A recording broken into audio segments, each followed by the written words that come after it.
अस्सलाम वालेकुम फ्रेंड्स, मैं हूं अदनान और आप देख रहे हैं मेरा यूट्यूब चैनल अदनान्स गार्डन।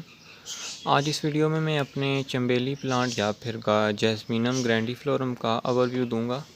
ये एक मैं नर्सरी से छोटा सा प्लांट लाया था, उसकी वीडियो में जो है वो ऐड करता चलूँ। ये आप देख सकते हैं कि जब मैं नर्सरी से लाया था तो ये कितना छोटा सा प्लांट था और इसको मैंने एक 10 से 12 इंच का जो पॉट है उसमें शिफ्ट किया था और उसकी ग्रोथ जो है वो आहिस्ता आहिस्ता इसको मैंने अप्रैल में जो है वो रिपोर्ट किया था। और ये जो है इसकी ग्रोथ तब आहिस्ता आहिस्ता चल रही थी। अभी जो चल रहा है वो है अगस्त, जिससे ये है कि अभी इसकी बूस्ट हुई है, मानसून में इसकी ग्रोथ बूस्ट हुई है और इस पर अभी फ्लावरिंग आई है। ये आप देख सकते हैं कि इस पर जो है वो फ्लावरिंग कितने अच्छे तरीके से आ रही है। ये अभी फ़र्स्ट टाइम इस पर फ्लावरिंग आई है और इनके फ्लावर्स की जो ख़ास बात है वो इनकी खुशबू में है।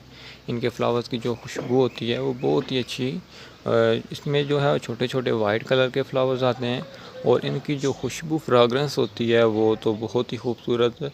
और आपके गार्डन में जो है वो खुशबू जो है वो हर टाइम हल्की हल्की इनकी आती रहती है। ये भी 3-4 फूल खिले हैं, लेकिन अगर आप इनके फूलों की खुशबू आप फ़ील करें तो ये आपको जो है वो अपनी तरफ अट्रैक्ट करते हैं। आप इसे अपने गार्डन में ऐड कर सकते हैं। कुछ इनकी केयरिंग टिप्स बता दूं।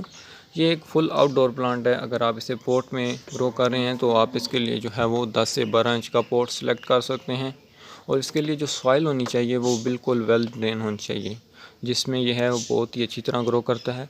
और इसको जो मॉइस्चर है वो बहुत ही अच्छी तरह पसंद है। जब ये देखें मेरा पॉट जो है वो इसमें मॉइस्चर कितना अच्छी तरह है, मैं हर टाइम जो है इसमें मॉइस्चर होल्ड रखता हूँ, तब भी इसकी जो है वो ग्रोथ अच्छी होती है। मॉइस्चर को होल्ड रखने के साथ साथ जो है वो इसकी सॉइल भी ऐसी होनी चाहिए जो वेल ड्रेन हो। ये ना हो कि आप हर टाइम इसे जो है वो सोगी बनाए रखें और आपकी मिट्टी गीली रहे, जिससे आपका प्लांट जो है वो गल सकता है, रूट रॉट हो सकता है।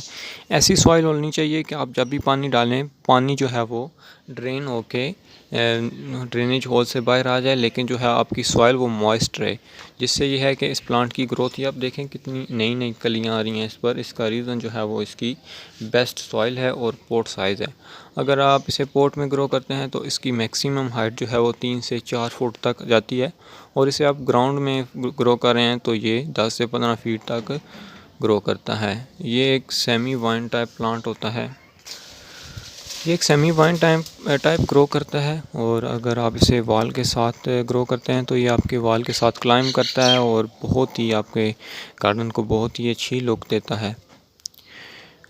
इसकी फ़र्टिलाइज़र जो है वो मैं यूज़ करता हूँ सिर्फ़ और सिर्फ इसमें जो है एक हफ़्ते में या एक महीने में एक आध दफ़ा काऊ कंपोस्ट जो है वो फुली डिकम्पोज इसमें यूज़ करता हूँ। इसके अलावा मैं इसमें जो है वो किसी किस्म की केमिकल फ़र्टिलाइज़र या फिर कोई भी और अदर ऑर्गेनिक फ़र्टिलाइज़र यूज़ नहीं करता।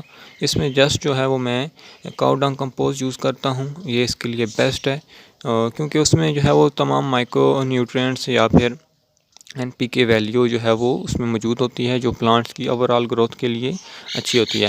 अगर आप अगर बिगनर्स हैं, डायरेक्ट आप केमिकल फर्टिलाइज़र यूज़ करते हैं तो वो ये है कि आपका प्लांट डाई हो सकता है, क्योंकि वो थोड़ी सी बिगनर्स के लिए समझना मुश्किल होता है कि किस तरीके से देनी है और कितनी मिकदार में देनी है।